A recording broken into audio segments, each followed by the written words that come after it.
السلام علیکم اسٹوڈنٹس۔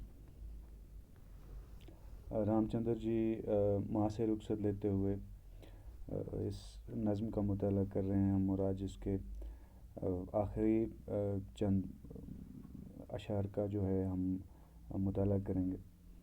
یہاں تک ہم نے پچھلی ویڈیو میں پڑھا تھا کہ رام چندر جی جو ہیں وہ اپنی ماں کی ایک طرح سے ڈھارس بندھا رہے ہیں اور ان کی حوصلہ افزائی کرنے کی کوشش کر رہے ہیں، ایک طرح سے ان کا دکھ دور کرنے کی کوشش کر رہے ہیں۔ تو ایک بند میں انہوں نے کہا تھا، انہیں کچھ اشعار ہیں جو آپ کی نظر کرتا ہوں۔ پڑھتا ہے جب جس غریب پہ رنج و محن کا بار، کرتا ہے اس کو صبر عطا آپ کردگار۔ یعنی کہ جس پر دکھوں اور مصیبتوں کا بوجھ پڑتا ہے اسے خدا صبر بھی عطا کرتا ہے۔ تو انسان مایوس اگر ہو جائے تو وہ گنہگار ہوتا ہے، یعنی مایوس ہو کے ہوتے ہیں انسان گنہگار، یہ جانتے نہیں وہ ہے دانائے روزگار۔ یعنی کہ وہ زمانے کے ہر غم کا علاج کرنے والا ہے۔ یعنی انسان اگر مایوس ہو جائے تو گنہگار ہوتا ہے۔ انسان کو یہ خبر نہیں ہے کہ خدا زمانے کے غم کا علاج کرنے والا ہے، دنیا والوں کے دکھ جو ہیں وہ مٹانے والا ہے۔ انسان اس کی راہ میں ثابت قدم رہے، گردن وہی ہے امر رضا میں جو خم رہے۔ خم کا مطلب ہونا ہے جھکے رہنا۔ ثابت قدم کا مطلب ہوتا ہے کہ ایک راستے پہ، بالکل سچے راستے پہ ڈٹے رہنا۔ تو کہتا ہے کہ انسان کو چاہیے کہ وہ اس کے بنائے راستے سے ڈگمگائے نہیں، بلکہ اس کی خوشی میں خوش رہے۔ گردن تو وہی ہے جو خدا کی مرضی میں ہمیشہ جھکی رہے، یعنی جو کچھ وہ کرے وہ اس کی مرضی میں خوش رہا جائے۔ گویا انسان کو خدا جس حال میں رکھے اسی حال میں خوش رہنا چاہیے اور اس کی رضامندی حاصل کرنی چاہیے۔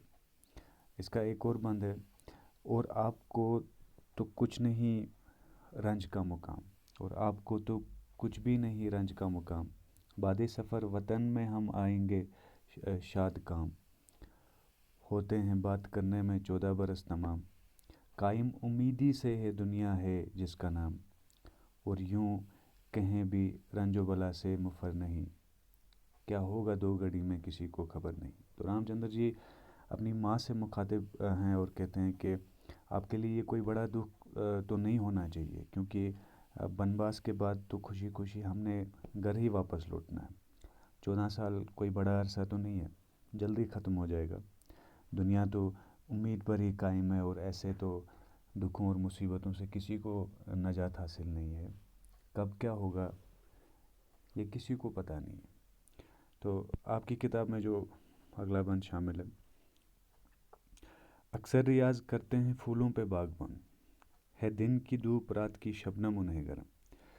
ریاض کا یہاں پہ مطلب ہوتا ہے محنت، اور باغبان کا مطلب ہوتا ہے جو باغ کا مالی ہوتا ہے، جو باغ کی رکھوالی کرتا ہے اپنی۔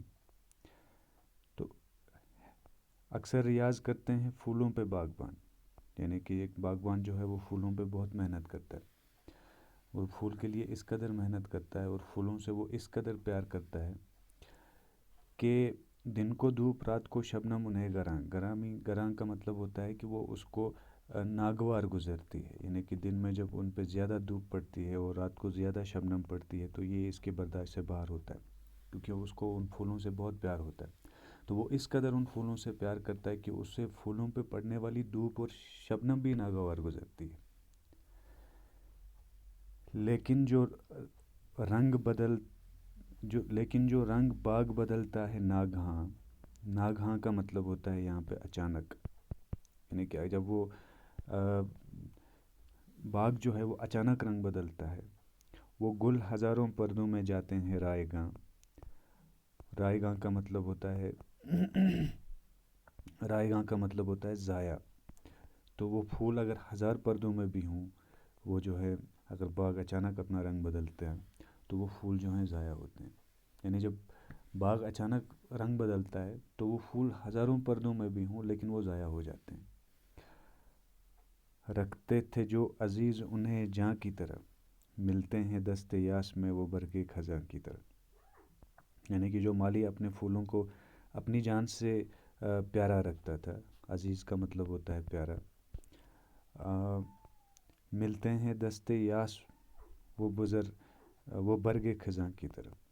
دستے یاس کا مطلب ہوتا ہے وہ نا امیدی کا ہاتھ، اور برگ خزاں کا مطلب ہے موسم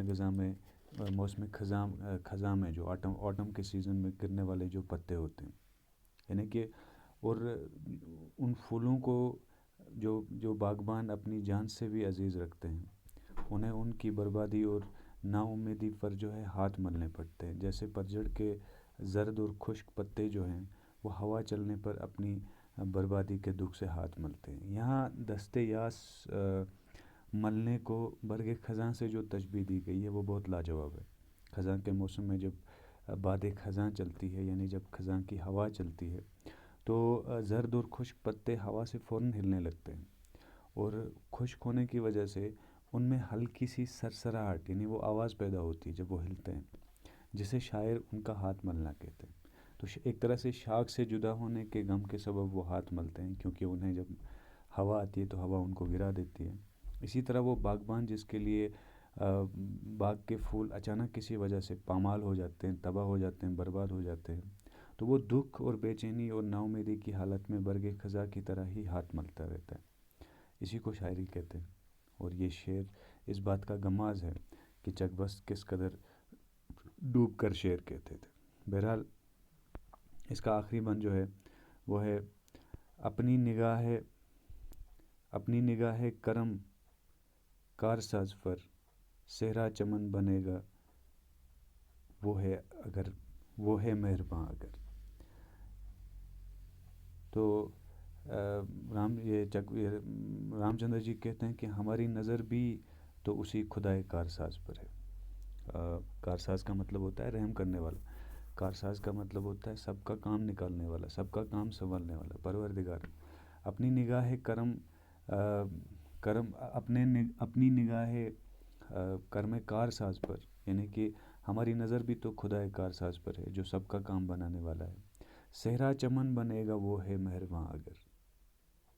صحرا کا مطلب ہوتا ہے جنگل، صحرا کا مطلب ہوتا ہے وہ جگہ جہاں پہ کچھ بھی اگنے کا وہ جو ہے وہ سوال ہی نہیں ہوتا۔ صحرا چمن بنے گا، وہ ریگستان بھی باغ بن کے کھلے گا اگر اس کی مہربانی ہو، اگر پروردگار کی مہربانی ہو، تو جنگل بھی گلستاں ہو جائے گا، صحرا بھی گلستاں میں تبدیل ہو سکتا ہے اگر پروردگار جو ہے اپنے بندوں پر رحم کی نظر کرے۔ جنگل ہو یا پہاڑ، سفر ہو یا ہجر مینس قیام، جب ہم ایک ہی جگہ پہ ہوتے ہیں،